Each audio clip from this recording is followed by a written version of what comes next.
দেখুন প্রথমে অন্নপূর্ণা ভান্ডার নিয়ে কি বলেছিল মন্ত্রী অগ্নিমিত্রা পাল, ভিডিওটি শেষ অবধি দেখুন। ভেরিফিকেশনের প্রক্রিয়া, এই প্রক্রিয়াটা দিয়ে যদি একটু বলে দেন, অনেকেই বুঝতে পারছেন না, ডিস্ট্রিক্ট ওয়াইজ হচ্ছে। ভেরিফিকেশনের কিছু বিষয় নেই, মানে যারা লক্ষ্মীর ভান্ডার পাচ্ছিলেন তাদের নামটাই ট্রান্সফার হয়ে যাবে অন্নপূর্ণা ভান্ডার। আমাদের সরকারে আপনারা 3,000 টাকা পাবেন। যারা যারা সিএ এর জন্য অ্যাপ্লাই করেছেন তারা পাবেন, কারণ আপনাদের অ্যাপ্লিকেশনের রাস্তায় রয়েছেন, প্রসেসে। যারা ট্রাইব্যুনালে অ্যাপ্লাই করেছেন তারাও পাবেন। দেখুন প্রথমে বলেছিল যাদের যাদের নাম লক্ষ্মী ভান্ডার প্রকল্পে আছে তারা সকলেই এই অন্নপূর্ণা ভান্ডারের টাকা পাবেন, কিন্তু এখন তা আর হবে না। বেশিরভাগ সবারই নাম কাটা যাবে এবং যাদের নাম ভোটার লিস্টে ডিলিট লিস্টে আছে তারাও কিন্তু অ্যাপ্লাই করতে পারবেন না, তাদের পরিপূর্ণরূপে বন্ধ করে দেওয়া হলো।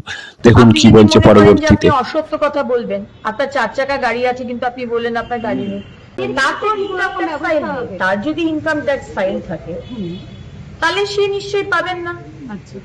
কিন্তু সরকারের কথা তার মানে আপনার কাছে খুব একটা ইম্পর্টেন্ট নয়, তাহলে আপনি 3,000 টাকা অন্নপূর্ণার ভান্ডারি বা সরকারের থেকে নিচ্ছেন কেন? আপনাকে বারবার বলা হয়েছে খারিজি মাদ্রাসা আমরা অনুমোদন করি না, এটা ইললিগাল। আপনার ছেলে মেয়ে যদি খারিজি মাদ্রাসায় পড়ে, ইনকাম ট্যাক্স আপনি দিচ্ছেন, আপনি ভ্যাকসিনেশন নিচ্ছেন না, এই বিষয়গুলো আমাদের ডেটা দরকার। কারণ আরো অনেক কেন্দ্র সরকারের যোজনা যেগুলো এতদিন আগের সরকার করতে দেয়নি, আমরা সব খুলবো।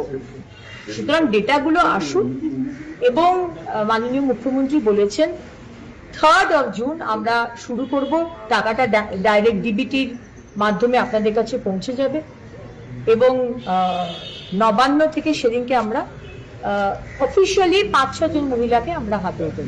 দেখুন যারা যারা এখন অবধি অন্নপূর্ণা ভান্ডারের ফর্ম ফিল আপ করে ফেলেছেন তারা জুন মাসের 3 তারিখ অবধি অপেক্ষা করুন। দেখুন আপনাদের পয়সা দেয় কি দেয় না, তারপর বাকিরা করবেন।